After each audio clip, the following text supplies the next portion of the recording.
Hello everybody. So today I want to do sort of a somewhat spooky-ish video. So obviously I want to suggest a good game for this October, but I'm going to do something kind of interesting. I want to talk about a game that isn't actually a horror game, but one that has some slight horror themes. And I'm actually going to be talking about a really interesting one, Shin Megami Tensei V. So this is obviously a part of the Shin Megami Tensei series. And yeah, the thing is, this series does, obviously, it involves demons and has a very cool dark art style. So it really does, I think, match the kind of more Halloween kind of aesthetic or spooky aesthetic. Obviously, before I talk about the game, I want to talk about Shin Megami Tensei for starters. So this is a really interesting series. So I'm sure there's a lot of people out there who probably have only played the Persona games. So Persona is actually a like a part of the series. It's not like the main part of it. So we have the regular Shin Megami Tensei games, and then all these spin-offs. So standard Shin Megami Tensei, obviously we have the 5 games and Strange Journey, and If. So it goes Shin Megami Tensei 1, If, and 2. Those are basically the first 3, and then you have Nocturne, and then you have Strange Journey, and then you have 4 Apocalypse, and 5, and then you have all the spin-offs. So obviously Shin Megami Tensei If is kind of a separate timeline which leads into all the Persona games, which there's 5 of, and then you also have the Devil Summoner games as well, which is Devil Summoner 1, and then there's 2 and 3, which are the Soul Hackers games 1 and 2, and then there's also the Raido Kusunoa games, which I think are part of the Devil Summoner games as well. Those ones are slightly different because they involve like a detective who does some cool stuff with demons, and then you have Devil Survivor and blah blah blah. But the point is, the factor that combines them all together is that you typically recruit and fuse demons, and you use them, and the plot almost always revolves around, at least in the mainline SMTs, is it's the end of the world. What's going to happen? The world's going to be reborn, and then you, the protagonist, basically you go on a different journey, and you kind of you have representatives from law, neutral, and chaos, which are basically your 3 alignments, and they kind of put their cases forward. You kind of make choices throughout the game, and then that leads to one of those 3 endings. Sometimes there's a 4th or 5th ending depending on the game, and then you just basically play the game through that way, and you have to go through dungeons like pretty much a standard sort of old school RPG. You get monsters, then you have to fuse and recruit them, kind of almost like a it's a gachapon game, obviously, like a Pokemon type of thing. Technically it was before Pokemon. I think there was other gachapon games before Shin Megami Tensei, but yeah, it's a series where it's all about capturing monsters, and one of the tips is obviously to constantly switch out. Don't stick with the same ones. It's not like Pokemon. The demons are disposable in this game, and what's really cool is gathering them. You almost always have to speak to them, and you get these really funny dialogues, and you have to try to figure out how to do it. Some of the older games that were very obtuse and it was hard to figure out, like Persona 2, for example. I think it's 1 and 2, in fact, the first 2 Persona games. Your responses, like, you'd have to get them to go to a certain mood: happy, sad, frightened, whatever. And like, I think whatever, there was like 4 different states of their emotions, and you had to get them to reach that one to be able to root them. It was really, really obtuse and confusing. But yeah, they kind of simplified it in other games. And then it's just a really cool series, and obviously that brings me on to this game. I'll hold it the right way up, Shin Megami Tensei V. So when the Switch was first announced, this was like one of the first games that was announced, and then it just took quite a while to finally get here. In fact, I think does it even say there? You think I'd know the release date, and I'm pretty sure it's like a couple years old now. But so 2021 it came out. So basically what happened was the game released, and yeah, there's kind of been there's this kind of bad reception to the game, and that's part of why I want to do this review, because I don't think it deserves such a negative reaction. I'm sure that to be fair, it's the game that did the best in out of the mainline series anyway. I think it sold over 1 million copies, or something like that. It like already beat the sales of the previous game on 3DS. So yeah, but anyway, let's talk about the game. So the basic plot of the story. You know, we're nameless character almost all the time. You get to name him. We're this high school kid. We get introduced to some other students, and then basically go through this tunnel. We end up going into like this future version of Tokyo that's like apocalyptic. It's just this giant desert. You see broken buildings everywhere. There's no one around besides demons and some angels. And then we're getting attacked. And then this dude, this guy called Algami, he's like this kind of robot demon guy. He kind of joins forces with us. We fuse with him and become the Nahabino, which is the blue guy there. That's kind of like our main character, which then allows us to fight the demons and recruit them. And then basically how it works is this game kind of did something a bit different, because this one decided to go for a big open world sort of thing. So we have a giant map to explore. You go through different checkpoints and areas, and then ultimately you have to fight like the boss of the area. And yeah, you pretty much just go around recruiting demons. But what's really cool is obviously there's no random encounters. You see the monsters sort of roaming, and then yeah, you just fight them. You can recruit them, fuse them, blah blah blah. What I really love about the game though is that everything feels very old school and simple in a way, where at your save point you can go to your fusion menu, you can go to the shop. Obviously you can save, you can heal, everything you need is pretty much there, and then you just sort of explore. So there's kind of there's just two sort of modes, which is that mode and then exploring. It's very gameplay focused, which is one of my sort of key factors.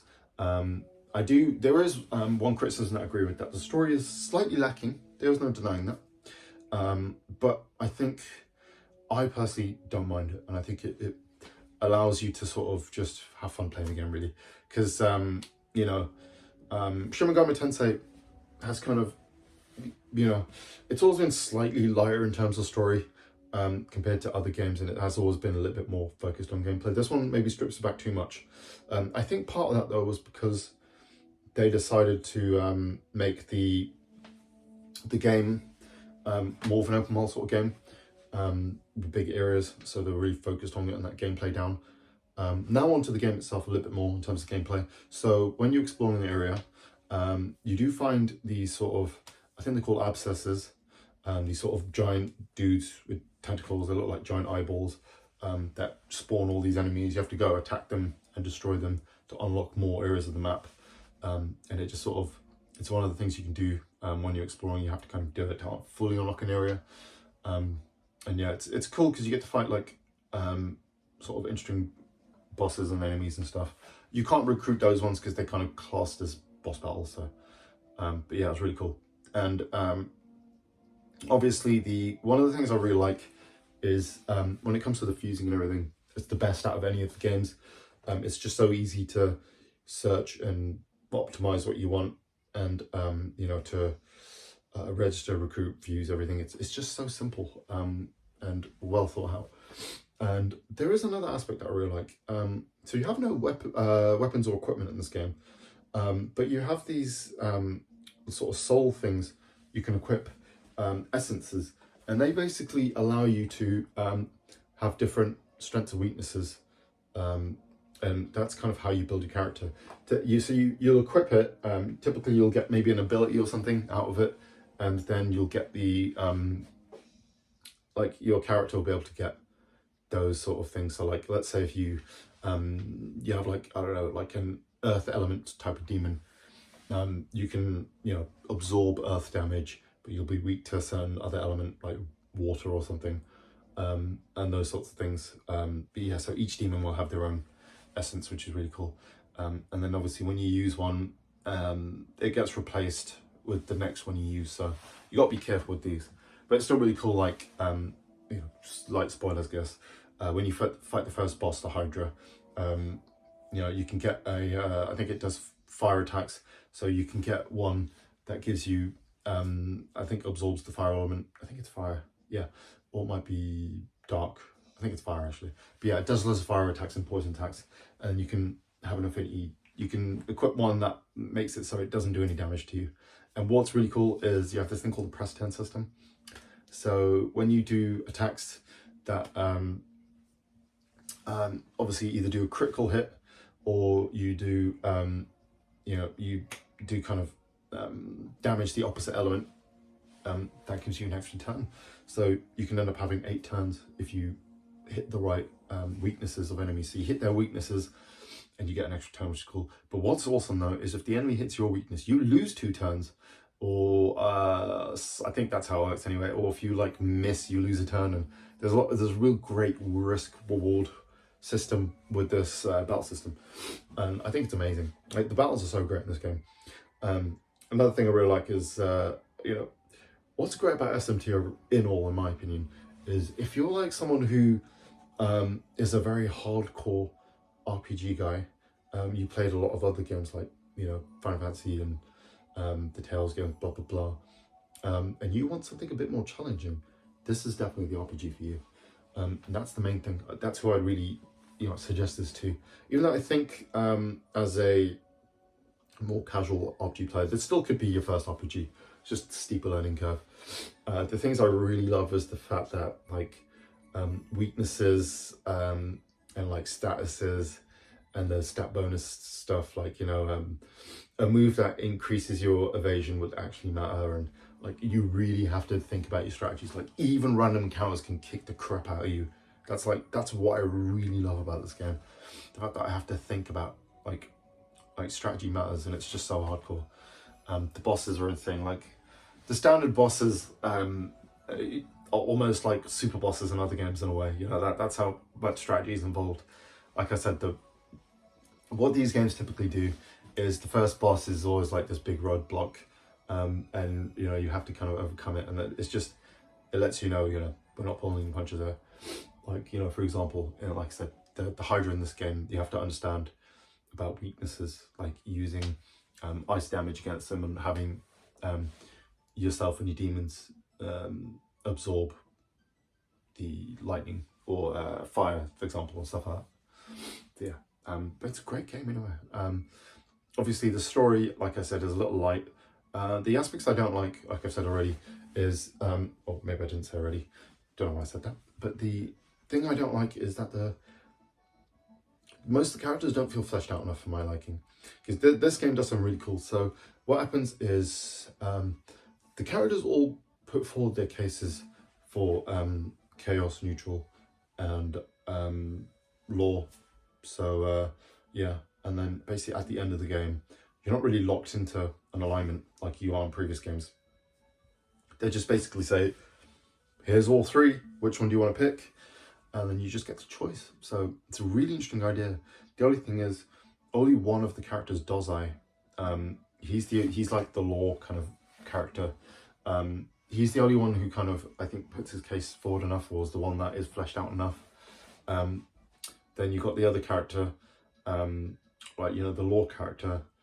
He's like the president dude. He's not, yeah, he just doesn't, I don't know, he puts a case forward well enough. And then Yagami, or whatever his name is, the neutral guy, again, he doesn't really do a good enough job.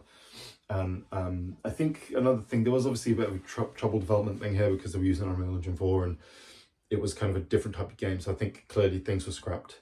I think there is there's supplementary material, and there's information out there about expanded things that weren't kind of left out of the game. So yeah, even though I love the game, there are flaws there. And even though I don't necessarily agree with how some people say it's like one of the worst games ever, I can still understand why people wouldn't like this in comparison to some of the other ones maybe. But my hope though is that we do eventually get these games ported, because as of now it's still early on the Switch. There's all these rumors, and there was some data mining to suggest that there was a PC and PS4 version, but still like a couple of years later, and this still hasn't happened. So yeah, I really hope it does some point. But yeah, until then, it's still a great game. And I think you'll love it. There is some DLC available as well. You get a few new demons and a couple of cool side quests. You do get the ultimate super boss demi-fiend you have to buy, which kind of annoys me. And there's a cool quest with them when you get to fight some of the bosses from the previous games as well and stuff. And you do get demi-fiend's essence for beating him, which is cool, and he is insanely tough. Like, he's probably one of the toughest super bosses ever. He's even tougher than he was in the Digital Devil Saga games as well. So, but yeah, that's pretty much everything I have to say about the game. Definitely play it. It's amazing. And yeah, I will catch you in the next one. Have a great day.